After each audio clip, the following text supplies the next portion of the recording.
What does one say to an ancient Nephilim ghost? I suppose you start with... And when Alexander saw the breadth of his domain, he wept, for there were no more worlds to conquer. Benefits of a classical education. Stay a while and listen. What's going on YouTube? It's Filthy and we're back with another video. Diablo 3 Season 33 is 24 hours old. I thought we'd crack a beer and talk about how the first 24 hours went. So here we go.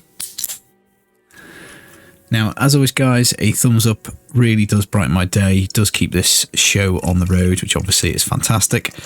We've had the 4th cube slot, we've had the Shadow Clones. I want to talk a little bit about the Shadow Clones, about the season theme, how I think it's going to kind of play out and how it was the experience. I leveled with Just Jord, I leveled with Barkoof. We were hoping to get Famed Joker in, but unfortunately the Joker could not make it. But we had a blast. And it was really nice to watch one of our clanmates, Milvinius, who is a SSF hardcore player, really pushing for rank 1 with the solo Necro. So let's just hit play on this particular video, which I recorded, which was my GR 78, which was the highest GR that I cleared on the opening night. And this was to unlock the primals. Now, one thing I would say about the Shadow Clones is for the leveling process, I actually really liked them. It was really fun to try and farm the shrines on Torment 6. We actually ended up kind of like just sticking with that method because it was a bit fresh. So we went and got the cube, we got the diamonds. One of the guys, Jordan, popped his challenge rift bag because he didn't want to save it, so he could kit himself out with level 70 stuff, and we just went around looking for shrines, and it was just nice to be different rather than having the standard temple massacre bonus leveling. So that was kind of nice. We completely binned off the season journey, so we did the first part to get the 2-piece shadow on the 2 demon hunters. So I was playing Necro and we were with 2 DHs, and then we just used the 2-piece shadow to kind of like piggyback into just basically doing rifts and greater rifts. I made a really budget Z-neck for a little while until I found some Inarius pieces. So Inarius, of course, is the starting set. It's fairly strong, but I've actually ended up swapping over to Trag'ouls because I just think it's much easier rather than having to actually tag with this swirling tornado of bone that we've got that is running around the character at the moment. Obviously nice to get this Auric Stream, which is quite funny when you're clearing the primals. I would like to know what you guys got out of your GR70 clear, out of your primals. You'll have to wait and see what I get. I know someone out there got like a super sick ball of conventional elements or a squirts necklace, and that whole kind of journey for the season is done. You don't need to worry about it, and you probably were absolutely going nuts for it. Plenty of people got Templar relics, I'm sure. Yeah, most of them turn out to be paperweights. Shadow Clones, I think actually, again, it made the game feel kind of fresh, I think, through the early playthrough. Again, maybe that was a little bit because we did not do the season journey properly. We just kind of sacked it off. So we were kind of, obviously, every time we got a pylon, we're like, oh, great, it's a pylon. This is nice. It's going to help carry us through. So I did kind of like it for the even the early part of the game and for leveling. And the Shadow Clones, we're doing plenty of damage on the Scenarios, no doubt about that. But when we do get pylons, the Shadow Clones definitely do make things faster. So get one here, and obviously we're blowing the enemy up. But the Shadow Clones doing a decent amount of damage as well, mopping stuff up with that corpse lance. So I think this is about the end of this particular run, and yeah, we're going to find out what primal I get. I always get super excited. I just think, yeah, it's going to be something utterly amazing. I convince myself I'm going to get a Crispins, convince myself I'm going to get something for Nova, like an Iron Rose. 218 on the leaderboard, and there we go, a crappy 200 mace, which went pretty much straight in the bin. So I hope you guys got better luck than I did, but let's move on to the next video. So this one I've now swapped over onto the Trag'oul Nova Necro. I've actually got it kitted out, and this is a 110, which is obviously the limit for the shards that we need to clear for the altar. Just complete luck. I've got Auric Stream again. This is literally I've only recorded 2 riffs this season, both of them with Auric Streams, which is quite funny. Did amuse me quite some. But yeah, the Nova on the Trag'ouls I think is definitely stronger, and as you can see, I mean, it's not extreme, so of course it's a really nice map, but even that aside, you can see we're absolutely tearing this to pieces. So I'm fairly optimistic with the Guardian set that we'll be able to make a Trag'oul build that maybe will do like 120 speeds, maybe a little bit higher with a bit more Paragon, good gear and augments, but it certainly should be pretty possible. Single target on the Nova, it does get frustrating, and this is kind of one of the things I wanted to talk about with the season theme, because the clones are really useful up until a certain point, and this is around about the point that they drop off. I think maybe if I skip back, did we get a pylon in this run? I think we got one fairly early and I stopped. Yeah, so this power pylon here, so if you see we get it, and I just don't do much attacking, I think. There we go. So that's the corpse lance with the shadow clone on it, and it took like 4 or 5 hits for that thing to die, and that was just like a regular small one mob. Now obviously there are 3 shadow clones for each class that you can get out.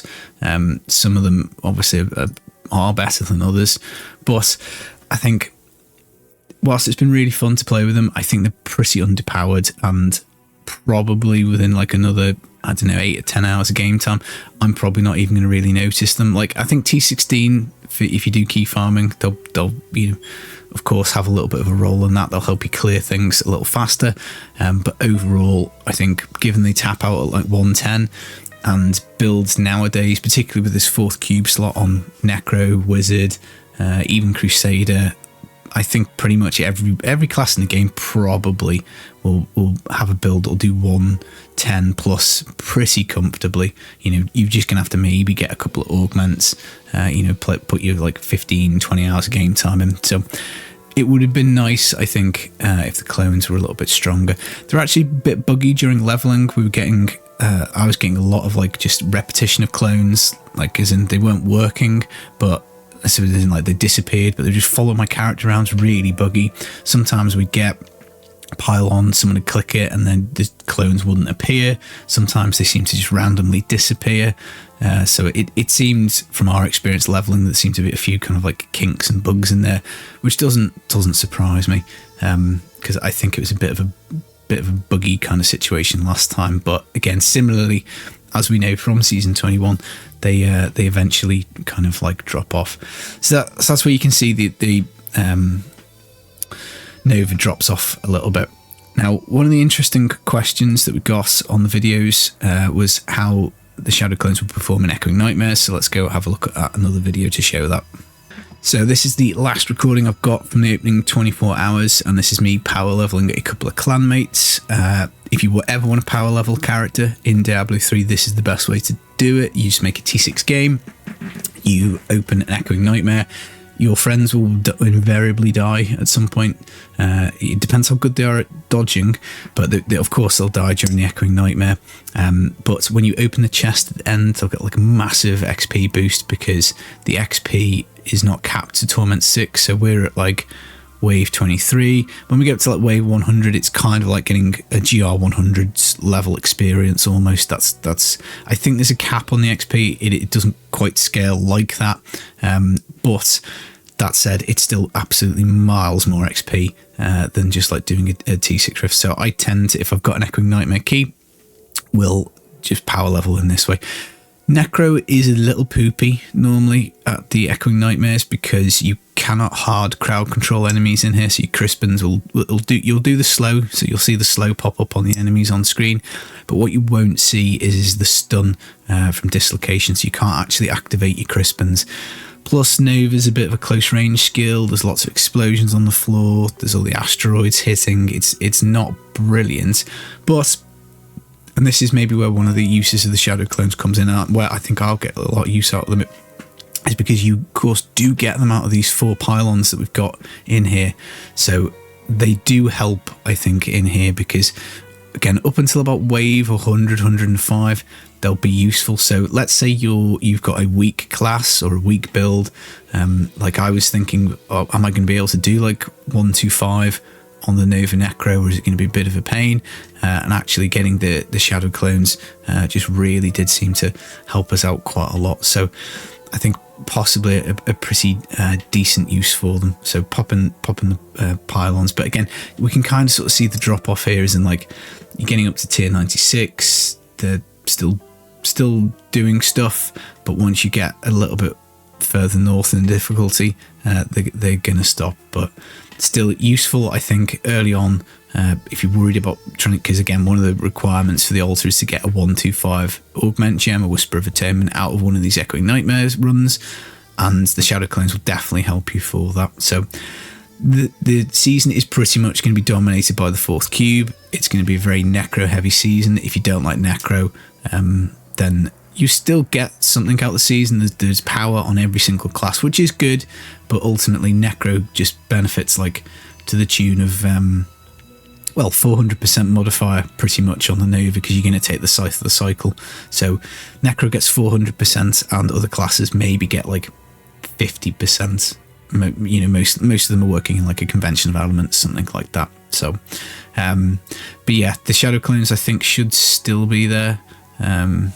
Maybe they're not, maybe they've dropped off, but we managed to make the 125, which is nice. And then I decided, well, we were about to die anyway, but we don't need to go any further, because once we've got to 125, that is that. So I think I try and res whoever it was I was power leveling here, and then so they've only got level 21, 14, because obviously they die immediately, so you don't get any XP when you're dead in the game. But as we pop this chest, they get like almost 200 Paragon points, and we get a primal. So no good deed goes unrewarded in Diablo 3. So that is the story of the opening 24 hours. I'm going to continue building this Nova Necro. Maybe I'll do a build guide on it tomorrow. I'm hoping maybe we can get to like 120 speed, something like that. Let me know what you did get out of your GR70. Let me know how far you've progressed. Have you got the altar finished? I am nowhere near finishing it, but I'm hoping again to get that done before the weekend is out. I've been Filthy Casual. Take it easy, guys. Peace.